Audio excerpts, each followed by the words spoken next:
ನಡೆಯಲು ದೇವರೇ, ನೀನೇ ನನ್ನ ಅರಸಲು ಸ್ವಾಮಿ, ನೀನೇ ನನ್ನ ಸ್ವಾಮಿ ರಕ್ಷಕನು ದೇವರೇ. ಅಪ್ಪ ನಿಮಗೆ ಸ್ತೋತ್ರ ಸ್ವಾಮಿ. ಅಪ್ಪ ನಿನ್ನ ಸನ್ನಿಧಾನದಲ್ಲಿ ನಾವೆಲ್ಲರೂ ಕೂಡ ಈ ರೀತಿಯಾಗಿ ನಿಮ್ಮನ್ನು ಮಹಿಮೆಪಡಿಸುವಂತ ಅಪ್ಪ ಮಹಾಕೃಪೆಯನ್ನ ನೀವು ನಮಗೆ ದಯಪಾಲಿಸಿಕೊಟ್ಟದಕ್ಕಾಗಿ ದೇವರ ನಿಮಗೆ ಸ್ತೋತ್ರ ಮಾಡುತ್ತಾ ಇದ್ದೇವೆ. ನೀನು ಮಾಡಿದ ಉಪಕಾರವು ದೇವರೇ ಅಯ್ಯ ಮತ್ತು ಸ್ವಾಮಿ ನಾವು ನೆನೆಸಿಕೊಂಡು ನಿನಗೆ ಸಲ್ಲಿಸಬೇಕಾದಂತ ಅಯ್ಯ ಸ್ತೋತ್ರ ಬಲಿಗಳನ್ನ ನಿನಗೆ ಅರ್ಪಿಸಬೇಕಾದಂತ ಸ್ವಾಮಿ ಅಪ್ಪ ಮತ್ತು ಸ್ತುತಿ ಸ್ತೋತ್ರಗಳನ್ನ ದೇವರೇ ನಿನಗೆ ಅರ್ಪಿಸುತ್ತಾ ಇದ್ದೇವೆ. ನೀನೊಬ್ಬನೇ ಜನ ಮಾನ ಮಹಿಮೆ ಬಂದು ಮಾತನಾಗಿದ್ದೆ, ಅದಕ್ಕಾಗಿ ನಿಮಗೆ ಸ್ತೋತ್ರ ಮಾಡುತ್ತಾ ಇದ್ದೇವೆ ಎಂಬುದಾಗಿ ದೇವನಾಮಕ್ಕೆ ನಾವೆಲ್ಲರೂ ಕೂಡ ಸ್ತೋತ್ರವನ್ನು ಸಲ್ಲಿಸೋಣ ಪ್ರಿಯರೇ. ವಂದನೆ ಯೇಸುವೆ, ವಂದನೆ ಸ್ವಾಮಿ. ಅಪ್ಪ ನಿಮಗೆ ಸ್ತೋತ್ರ ಎಂಬುದಾಗಿ ನಾವೆಲ್ಲರೂ ಒಂದು ಹಾಡು ಮನಮರುಗುವ ನನ್ನ ದೇವರೇ ಕಣ್ಣಿನೊಲಿಸುವ ನನ್ನ ಯೇಸುವೆ ಎಂಬ ಹಾಡನ್ನು ಹಾಡುತ್ತ ಒಂದೇ ಚರಣ ನಾವೆಲ್ಲರೂ ಹಾಡನ್ನು ಹಾಡಿ ದೇವರು ಮಹಿಮೆಪಡಿಸೋಣ. ಚಪ್ಪಾಳೆ ಹೊಡೆಯುತ್ತಾ ಮನಸ್ಫೂರ್ತಿಯಾಗಿ ಸಂಪೂರ್ಣವಾದಂತ ಹೃದಯದಿಂದ ಹಾಡನ್ನು ಹಾಡಿ ದೇವರು ಮಹಿಮೆಪಡಿಸೋಣ ಪ್ರಿಯರೇ. ನಾವೆಲ್ಲರಿಗೆ ಬರುವಂತಹ ಹಾಡು ಪ್ರತಿಯೊಬ್ಬರ ಬಾಯಿಗಳು ದೇವರಿಗೆ ಸ್ತೋತ್ರ ಮಾಡಲಿ. ಪ್ರತಿಯೊಬ್ಬರ ಬಾಯಲ್ಲಿ ದೇವರ ಹಾಡನ್ನ ಗಟ್ಟಿಯಾಗಿ ನಮ್ಮ ಸ್ವರ ಎಷ್ಟಿದೆಯೋ ಅಷ್ಟು ಗಟ್ಟಿಯಾಗಿ ದೇವರು ಹಾಕೊಳ್ಳುತ್ತದೆ. ಓ ದೇವರೇ, ನನ್ನ ಕೂಗು ನಿನಗೆ ಕೇಳಿಸಲಿ ಎಂಬುದಾಗಿ ದಾವಿದ ಬರೆದ ಹಾಗೆ ಓ ಯೇಸಪ್ಪ ನಾವು ಗಟ್ಟಿಯಾಗಿ ಕೂಗಿ ದೇವರನ್ನ ಆರಾಧನೆ ಮಾಡೋಣ ಪ್ರಿಯರೇ. Thank you Lord. ವಂದನೆ ಸ್ವಾಮಿ, ವಂದನೆ ಯೇಸುವೆ. ಮನ ಮರಗುವ ನನ್ನ ದೇವರೇ ಕಣ್ಣೀರೊರೆಸುವ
ನಾವೆಲ್ಲರೂ ಒಟ್ಟಾಗಿ ಒಂದೇ ಮನಸ್ಸು ಉಳ್ಳವರಾಗಿ ಅಪ್ಪ ನಿಮಗೆ ನಾವು ಸ್ತೋತ್ರ ಸಲ್ಲಿಸುತ್ತಾ ಇದ್ದೇವೆ, ನಿಮ್ಮನ್ನು ಆರಾಧನೆ ಮಾಡುತ್ತಾ ಇದ್ದೇವೆ, ನಿಮ್ಮನ್ನು ಕೊಂಡಾಡುತ್ತಾ ಇದ್ದೇವೆ, ನಿಮಗೆ ಸ್ತೋತ್ರ ಸಲ್ಲಿಸಿ ಸ್ತುತಿ ಮಾಡುತ್ತಾ ಇದ್ದೇವೆ ಸ್ವಾಮಿ. ಅಪ್ಪ ನಮ್ಮ ಸ್ತುತಿಗಳ ಮಧ್ಯದಲ್ಲಿ ವಾಸ ಮಾಡುವಾತಲೇ ನಿಮಗೆ ಸ್ತೋತ್ರ, ಆರಾಧನೆಗೆ ನಾಯಕನೇ ನಿಮಗೆ ಸ್ತೋತ್ರ, ಆರಾಧನೆಗೆ ಯಜಮಾನನೇ ನಿಮಗೆ ಸ್ತೋತ್ರ, ಆರಾಧನೆಗೆ ಅರಸನೇ ನಿಮಗೆ ನಾವು ಸ್ತೋತ್ರ ಸಲ್ಲಿಸುತ್ತಾ ಇದ್ದೇವೆ ಎಂಬುದಾಗಿ ದೇವನಾಮಕ್ಕೆ ನಾವೆಲ್ಲರೂ ಕೂಡ ಸ್ತೋತ್ರವನ್ನು ಸಲ್ಲಿಸೋಣ. Thank you lord.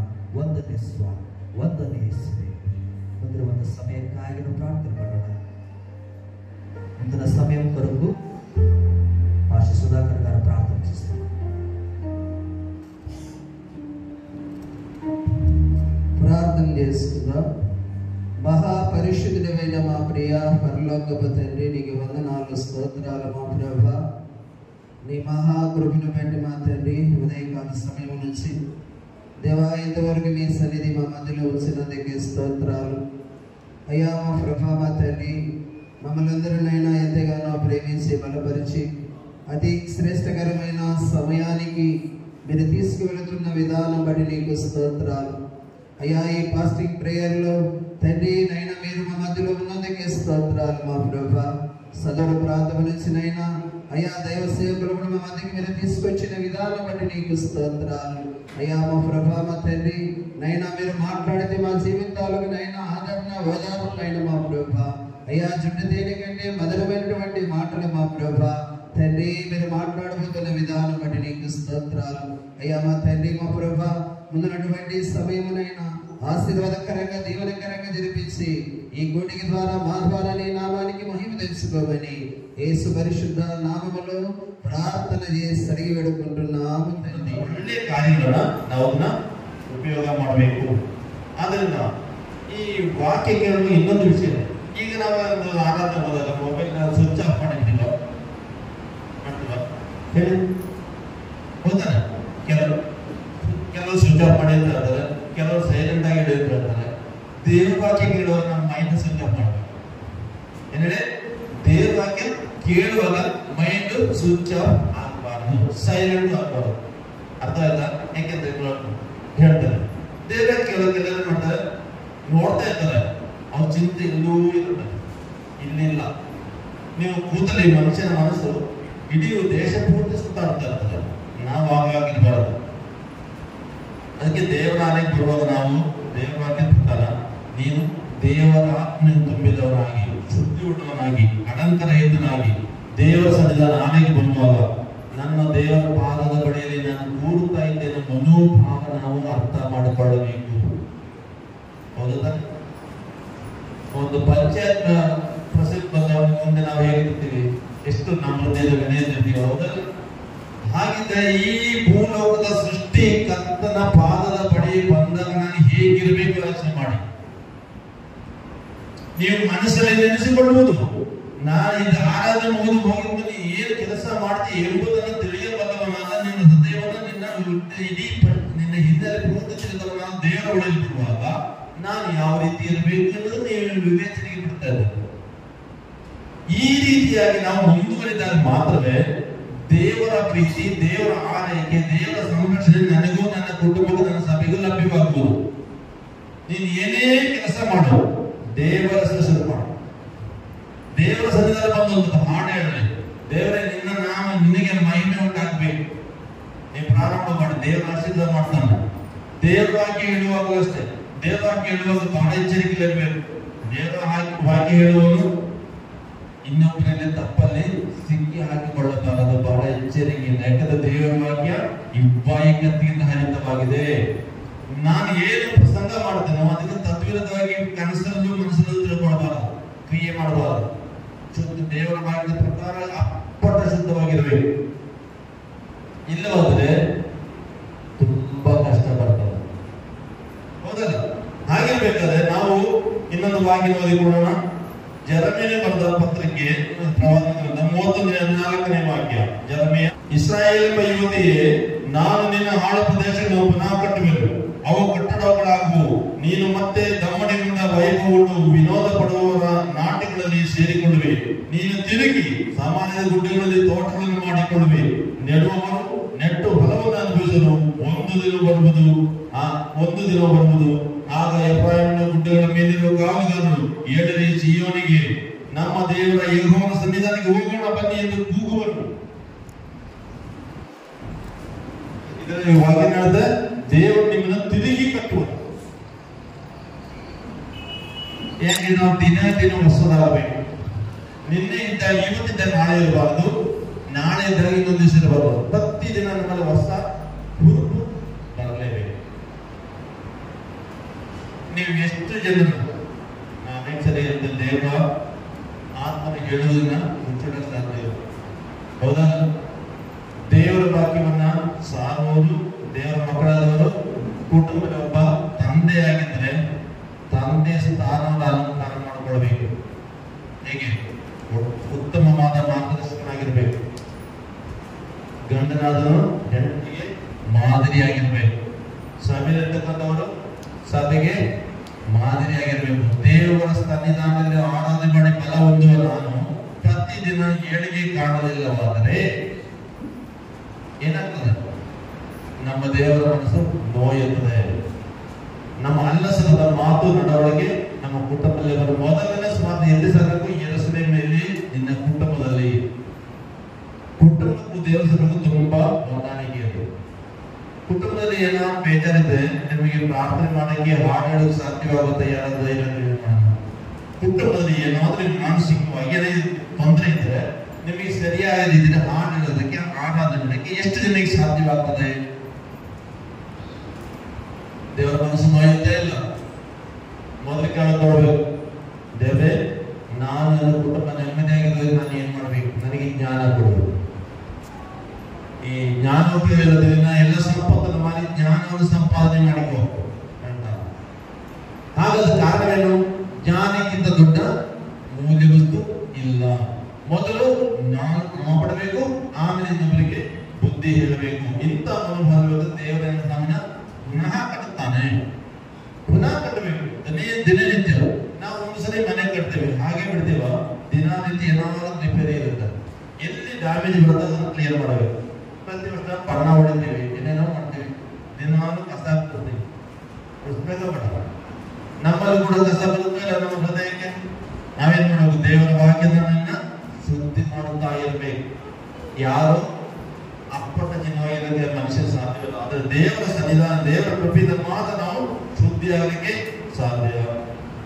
ಅದರಿಂದ ಇನ್ನೊಂದು ವಾಕ್ಯ ಓದಿಕೊಳ್ಳೋಣ. ಧರ್ಮೋಪದೇಶ ಕಾಂಡ 15-14ನೇ ವಾಕ್ಯ. ಧರ್ಮೋಪದೇಶ ಕಾಂಡ 15:4.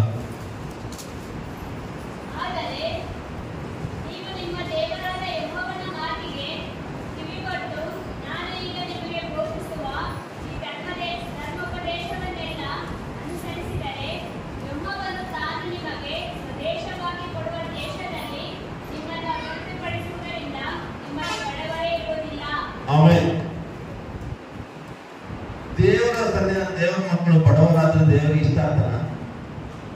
ನಾವು ಹೇಗೆ ಬಡವರಾಗೋದು? ಆಲೋಚನೆ ಮಾಡಿದ್ದೀರಾ? ನಿಮ್ಮ ಮನೆಗೆ ನಾನು ನೆನಪಲ್ಲಿ ನಿಮ್ಮ ಮನೆಗೆ ಯಾವುದೇ ದೇವರ ದಾಸ ಬಂದ್ರೆ ನಿಮ್ಮ ಮನೆ ಸುತ್ತ ಕರ್ಕೊಂಡು ಹೋಗೋದು ಪ್ರಾರ್ಥನೆ ಮಾಡಿಸಿದ್ರು. ಯಾಕೆ? ದೇವರ ಆತ್ಮನು, ದೇವರ ಆತ್ಮನ ಸಹಾಯದ, ದೇವರ ಪರಿಶುದ್ಧಾತ್ಮನ ದೇವರೇ ಆತನು ನಿಮ್ಮ ಮನೆಗೆ ಕಳಿಸಿರ್ಬೇಕಾದ್ರೆ ಆ ವ್ಯಕ್ತಿ ನಿಮ್ಮ ಮನೆ ಸುತ್ತ ಒಂದು ಸಲ ಪ್ರಾರ್ಥನೆ ಮಾಡಬೇಕು. ಹೌದಲ್ಲ? ಆ ರೀತಿ ಪ್ರಾರ್ಥನೆ ಮಾಡಿದಾಗ 10 ಸಾರಿ ಮಾಡಿದ್ರೆ ನಿಮ್ಮಲ್ಲಿರ್ತಕ್ಕಂಥ ಎಲ್ಲ ಲೋಕದ ಹೋಗ್ತಾ ಇರ್ತದ. ನೀನು ನಿನ್ನೆ ಒಳ್ಳೆ ಪ್ರಾಯ ಇದ್ದಾಗ ದುಡಿಯೋಕೆ ಮನಸ್ಸಿದ್ದರೆ ನೀನು ಯಾವತ್ತೂ ಬಡವ ಆಗೋದೇ ಇಲ್ಲ. ಒಂದೇ ಕೆಲಸದ ಮೇಲೆ ಡಿಪೆಂಡ್ ಆಗಿರ್ಬೇಡ. ಪ್ರತಿಯೊಂದು ಕೆಲಸದಲ್ಲಿ ಮಾಡ್ತೀನಿ. ಯಾವ ಸಂದರ್ಭ ಸಿಗುತ್ತೋ ಆಸ್ತಿ ಬುದ್ಧಿವಂತರು ಏನ್ ಮಾಡ್ತಾರೆ ಗೊತ್ತಾ? ಒಂದೊಂದೇ ಪ್ಲಾನ್ ಮಾಡಿ, ಈ ಕೆಲಸ ಮಾಡೋದು ಹೇಗಿರುತ್ತೆ, ಈ ಬಿಸ್ನೆಸ್ ಮಾಡಿದಷ್ಟು ಹೇಗಿರುತ್ತೆ, ಇವ್ನು ಇಷ್ಟು ಹಣ ನಾವು ಖರ್ಚು ಮಾಡಬೇಕು, ಹಣ ನಮ್ಮ ಕೈಲಿಲ್ಲ, ಅವ್ನ ಭಾವನೆ ಹೋಗಲು ಇರ್ತಾರೆ. ಇಷ್ಟು ಹಣ ಒಬ್ಬರದ್ದು ಸಾಲ ತಗೊಳ್ಳೋದು, ಈ ಸಾಲವನ್ನು ಬಿಸ್ನೆಸ್ ಡೆವಲಪ್ ಮಾಡ್ತಾರೆ. ಆ ಪ್ಲಾನಿಗೆ ಹೋಗ್ಬೇಕು. ನಿನಗೆ ಇವತ್ತು ಏನು ಪ್ಲಾನ್ ನಿಮ್ಮ ಮನಸ್ಸಲ್ಲಿ ಏನಿದೆಯೋ ಸುಮ್ಮನೆ ದಟ್ಟನ ಹಾಗೆ ಸಿಕ್ಕಿದ್ದೆಲ್ಲ ಯೂಸ್ ಮಾಡ್ತಾ ಇದ್ದಾರೆ. ಸಿಕ್ಕಿದ ಕೆಲಸ ಹೋಗ್ತಾರೆ. ಕೂಲಿ ಕೆಲಸ ಧೈರ್ಯವಾಗಿ ಮಾಡಿ, ಕೂಲಿ ಕೆಲಸ ಮಾಡೋದು ತಿಂಗಳಿಗೆ ಎಷ್ಟು ಹಣ? ಇಲ್ಲಿ ಎಷ್ಟಿದೆ ಕೂಲಿ ದಿನಕ್ಕೆ? ಹೆಣ್ಣಾಡಿಗೆ ದುಡ್ಡಾಡಿಗೆ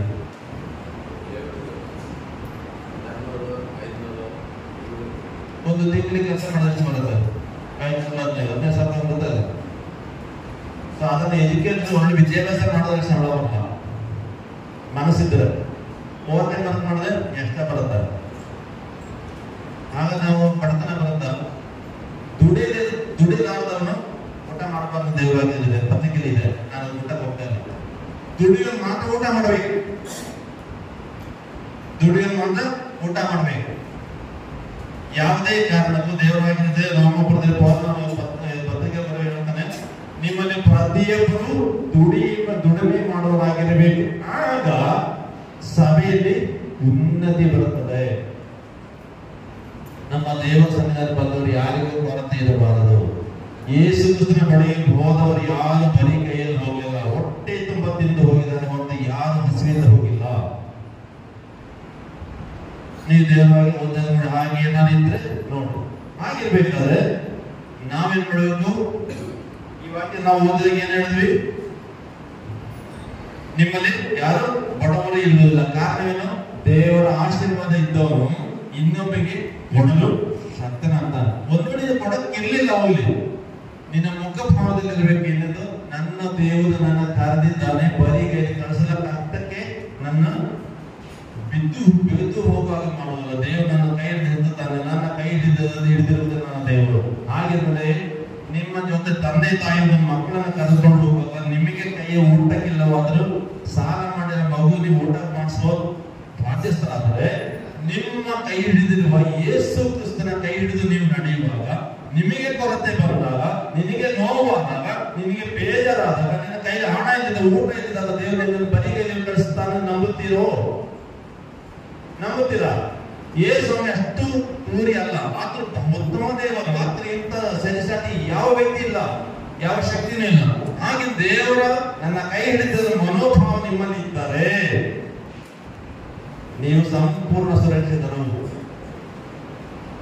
ಆದ್ರಿಂದ ದೇವರು ನಮಗೆ ಕೊಟ್ಟ ಎಲ್ಲ ಪ್ರತಿಯೊಂದು ವಿಷಯಗಳು ಸಮಯ ಮೀರಿ ಹೋಗ್ತಾ ಕಾಣ್ತದೆ. ಇನ್ನೊಂದು ವಿಷಯ ನಾನು ನಿಮಗೆ ಹೇಳಲಿಕ್ಕೆ ಇಷ್ಟಪಡ್ತೇನೆ. ಯೋಗನ ಬರೆದ ಪತ್ರಿಕೆ 36ನೇ ವಾಕ್ಯ ಓದೋಣ. ಯೋಗನ ಬರೆದ ಪತ್ರಿಕೆ 36:4.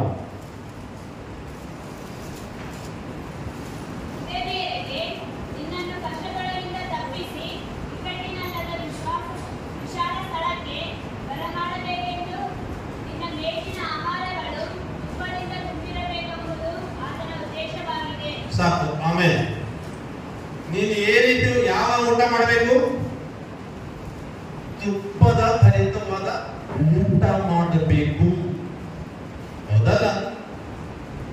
ದೇವರಿಗೆ ನಮ್ಮ ಮೇಲಿರುವ ಪ್ರೀತಿ ಇದೆ. ಆರೋಗ್ಯಕರವಾದ ಆಹಾರ ನನ್ನ ಮಕ್ಕಳು ಊಟ ಮಾಡಬೇಕು. ಯಾರಿಗೂ? ದೇವರ ಮಕ್ಕಳಿಗೆ.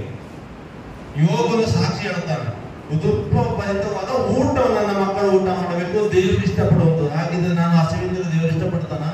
ಹಸಿವಿಂದ ಇದ್ದರೆ ಅದು ಕಾರಣ ಮುಂಚಿತವಾಗಿ ನಾನೇ ಕಾರಣ. ಅದಕ್ಕೆ ನಾನು ದೇವರಿಗೆ ಸಂಪೂರ್ಣವಾಗಿ ಬಲವಾಗಿ ನಿಂತಿದ್ದಾರೆ, ದೇವರು ನಮ್ಮನ್ನ ಆಶೀರ್ವಾದ ಮೇಲಿದೆ. ಕಷ್ಟವಿದೆ, ಈ ಲೋಕದಲ್ಲಿ ಕಷ್ಟಗಳು, ನಷ್ಟಗಳು, ಹಿಂಸೆ, ಅಪಮಾನ ಇವುಗಳೆಲ್ಲವನ್ನು ಕೊಂಡು, ಆದರೂ ನೀವು ಧೈರ್ಯವಾಗಿರಿ, ನಾನು ಲೋಕವನ್ನು ಜಯಿಸಿದ್ದೇನೆ. ಇದೇ ಸುಮಾರು ಆಶೀರ್ವಾದ ಹೋಗೋದು, ಅಮೆರಿಕೆ ಹೋಗೋದು, ಇಂಗ್ಲೆಂಡ್ ಹೋಗೋದು, ಸಾಲ ತೀರುವುದು, ಲಾಟರಿ ಹೊಡೆಯುವುದು ಅಲ್ಲ ಸುಮಾರ್ತೆ. ದೇವರ ಸೇವೆ ಎಂದರೆ ಕಷ್ಟ ಅನುಭವಿಸುವುದು.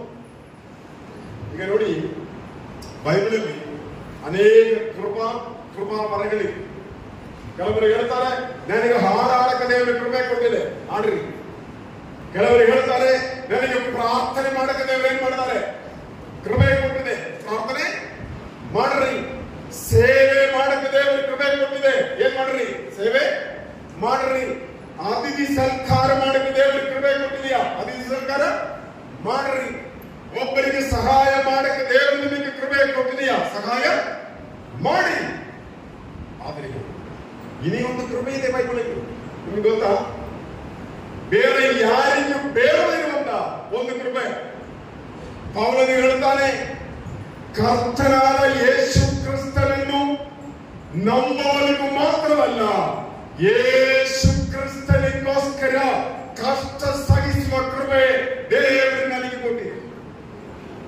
ಬೇಕು ಈ ಕೃಪೆ?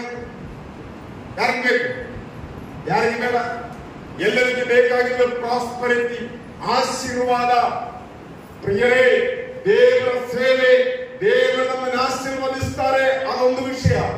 ಆದರೆ ದೇವರ ಸೇವೆ ಪ್ರಾಸ್ಪರಿಟಿಯ ಸೇವೆ ಅಲ್ಲ, ಕಷ್ಟ ಸಹಿಸುವ ಸೇವೆ. ಅದಕ್ಕೆ ದೇವರ ಪ್ರತಿಫಲ ಕೊಡುವುದು. ಪೌಲನು ತಿಮೋಥೆಯನಿಗೆ ಏನು ಹೇಳ್ತಾರೆ? ತಿಮೋಥೆಯನ ಪತ್ರಿಕೆಯಲ್ಲಿ ಏನು ಬರೆದಿದೆ? ತಿಮೋಥಿ, ಕ್ರಿಸ್ತನಲ್ಲಿ ಒಳ್ಳೆಯ ಸೈನಿಕನಾಗಿ ನೀನು ನನ್ನ ಜೊತೆಯಲ್ಲಿ ಶ್ರಮೆಯನ್ನು ಅನುಭವಿಸುವುದು ಹೇಳಿ. ಸುಖ ಅನುಭವಿಸುವುದು ಹೇಳಿದೆಯಾ? ನೀನು ಸೇವಿಸುವ ನಾನು ಬೈಕ್ ಕೊಡ್ತೇನೆ ಹೇಳಿದೆಯಾ? ಕೊಡಲಿಯಾ? ಕಾಲ ಕೊಡ್ತೇನೆ ಹೇಳಿದೆಯಾ? ಯೇಸು ಕೊಡ್ತೇನೆ ಹೇಳಿದೆಯಾ? ಇಲ್ಲ. ಪೌಲನು ತಿಮೋಥಿಗೆ ಹೇಳೋದು, ನೀನು ಕ್ರಿಸ್ತನಲ್ಲಿ ಒಳ್ಳೆ ಸೈನಿಕನಾಗಿ ನನ್ನ ಜೊತೆಯಲ್ಲಿ ನೀನೇನು ಮಾಡಿ ಕಷ್ಟವನ್ನು ಅನುಭವಿಸು. ಪ್ರಿಯ ದೇವರ ಮಕ್ಕಳೇ, ದೇವರು ನಮ್ಮನ್ನು ಕರೆದಿದ್ದಾರೆ. ನಾವು ಸಾಧ್ಯ ದೇವರ ಮಾತುಗಳು. ನಾನು ನನ್ನ ಸಮಯ ಹೆಚ್ಚಿಗೆ ಬೇಗ ಮುಗಿತಾ ಬಂದು ನನ್ನ ಆದಷ್ಟು ಬೇಗ ನನ್ನ ಮಾತುಗಳನ್ನು ಮುಗಿಸಿ ಮಾಡಿದೆ. ಬೈಬಲಲ್ಲಿ ಒಂದು ವಾಕ್ಯ ಇದೆ, ಯೇಸು ಕ್ರಿಸ್ತನ ಜೊತೆಯಲ್ಲಿ ಅನೇಕರು ಯೇಸುವಿನ ಜೊತೆಯಲ್ಲಿ ಬರುವುದು. ಅಲ್ಲಿ ಒಂದು ವಾಕ್ಯ ಓದಿಕೊಳ್ಳೋಣ. ಲೂಕಿನ ಸುವಾರ್ತೆ, ಯಾರಾದರೂ ಬರೋದಾಗಿ ಜಲ್ದಿ ಓದಿ. ಲೂಕಿನ ಸುವಾರ್ತೆ 5ನೇ ಅಧ್ಯಾಯ 1ನೇ ವಾಕ್ಯ. ಯಾರಾದರೂ ಲೂಕಿನ ಸುವಾರ್ತೆ 5ನೇ ಅಧ್ಯಾಯ 1ನೇ ವಾಕ್ಯ. ಜಲ್ದಿ ಓದಿ.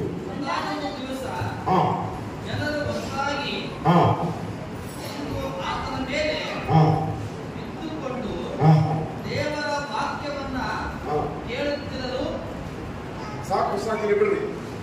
ಒಂದಾನೊಂದು ದಿವಸ ಏನಾಗಿದೆ? ಜನರು ಹೆಂಗೆ? ಎಷ್ಟು ಜನ ಅಂದ್ರೆ ಒಟ್ಟಾಗಿ, ಅದರ ಒಂದು ಗುಂಪು ಜನ, ಒಂದು ಮಾಸ್ ಗ್ರೂಪ್ ಏನಾಗಿದೆ? ಯೇಸುವಿನ ಹತ್ರ ಬಂದರು. ಏನಕ್ಕೆ? ದೇವರ ವಾಕ್ಯ ಹೇಳಲಿ. ಯೇಸು ಕ್ರಿಸ್ತನ ಜೊತೆಯಲ್ಲಿ ಬಂದವರಿಗೆಲ್ಲ ಒಳ್ಳೆ ಉದ್ದೇಶಕ್ಕೋಸ್ಕರ ಬಂದವರಲ್ಲ. ನಮಗೆ ಗೊತ್ತು, ಕೆಲವರು ಗೊತ್ತು. ಯೇಸು ಸ್ವಾಮಿ ಜೊತೆಯಲ್ಲಿ ಬಂದ್ರೆ ಅವರು 5 ರೊಟ್ಟಿ 2 ಮೀನು ತೆಗೆದು ಆಶೀರ್ವಾದ ಮಾಡಿ ಅನೇಕರಿಗೆ ಏನ್ ಕೊಡ್ತಾರೆ? ಊಟ ಕೊಡ್ತಾರೆ. ಊಟ ಮಾಡಕ್ಕೆ ಬಂದವರಿದ್ದಾರೆ, ರೋಗ ಸ್ವಸ್ಥವಾಗಲಿಕ್ಕೆ ಬಂದವರಿದ್ದಾರೆ, ದೇವರ ವಾಕ್ಯ ಕೇಳಲಿಕ್ಕೆ ಬಂದವರಿದ್ದಾರೆ, ದೇವರ ವಾಕ್ಯ ಕಲಿಯಕ್ಕೆ ಬಂದವರಿದ್ದಾರೆ. ಅದು ಮಾತ್ರವಲ್ಲ, ಆತನ ಬಾಯಿಂದ ಬರುವಂತ ಮಾತ್ರದಲ್ಲಿ ತಪ್ಪನ್ನು ಹುಡುಕಲಿಕ್ಕೆ ಬಂದವರಿದ್ದಾರೆ. ಒಟ್ಟು ಯೇಸುವಿನ ಸಂಗಡ, ಯೇಸುವಿನ ಜೊತೆಯಲ್ಲಿ ಯಾರಿದ್ದರು? ಒಂದು ದೊಡ್ಡ ಗುಂಪು ಜನ. ಈಗ ನಮಗೆಲ್ಲರಿಗೆ ಯಾವಾಗಲೂ ಬೇಕಾಗಿರೋದೇನು? ದೊಡ್ಡ ಚರ್ಚ್ ಬೇಕು, ಮೆಗಾ ಚರ್ಚ್. 1,000, 2,000, 3,000 ಜನ ಇರುವಂತ ಮೆಗಾ ಚರ್ಚ್ ನಮಗೆ ಬೇಕು. ಆದ್ರೆ ದೇವರು ಏನ್ ಹೇಳ್ತಾರೆ? ದೇವರು ಎಲ್ಲಿ ಇರ್ತಾರೆ ಅಂತ ಹೇಳಿದ್ದು? ಎಲ್ಲಿ ಹೇಳಿ? 2, 3 ಏನಾಗ್ತದೆ? ದೇವರು ಹೇಳ್ತಾರೆ 2 ಅಲ್ಲವೇ 3 ಜನ ನನ್ನ ಹೆಸರಿನಲ್ಲಿ ಎಲ್ಲಿ ಸೇರಿದ್ರು ನಾನೆಲ್ಲಿ ಇರ್ತೇನೆ ಅಲ್ಲಿ. ಅವಾಗ ಯೇಸು ಕ್ರಿಸ್ತನ ಲೆಕ್ಕಕ್ಕೆ ಒಂದು ಚರ್ಚಲ್ಲಿ 2 ಅಂದ್ರೆ ಏನು? ಮಿನಿಮಮ್. 3 ಅಂದ್ರೆ ಮ್ಯಾಕ್ಸಿಮಮ್. ಅರ್ಥ ಆಯ್ತಾ? 2 ಮಿನಿಮಮ್, 3 ಮ್ಯಾಕ್ಸಿಮಮ್. ಈಗ 2-3 ಜನ ನನ್ನ ಹೆಸರಿನಲ್ಲಿ ಎಲ್ಲಿ ಸೇರಿದರು ನಾನೇನ್ ಮಾಡ್ತೇನೆ? ನಿಮ್ಮ ಸಂಗಡ ಇರ್ತಾರೆ. ದೇವರಿಗೆ ಹೇಳಿ, ಮೆಗಾ ಚರ್ಚ್ ಯಾರಿಗೆ ಬೇಡ? ದೇವರು ನೋಡಿಲ್ಲ. ಆದ್ರೆ 5 ಜನ, 10 ಜನ, 20 ಜನ ಎಲ್ಲಿ ದೇವರ ಹೆಸರಿನಲ್ಲಿ ಸೇರ್ಬೇಕಾರೋ ಅವರ ಮಧ್ಯದಲ್ಲಿ ಯಾರಿದ್ದಾರೆ? ಫಸ್ಟ್ ನಾವು ನೋಡಿದೀವಿ ಯಾವ ಒಂದು ಗುಂಪು ಜನ. ಅವರು ಅದ್ಭುತ ನೋಡಿದರು, ಸ್ವಸ್ಥ ಹೊಂದಿದರು, ಊಟ ಮಾಡಿದರು,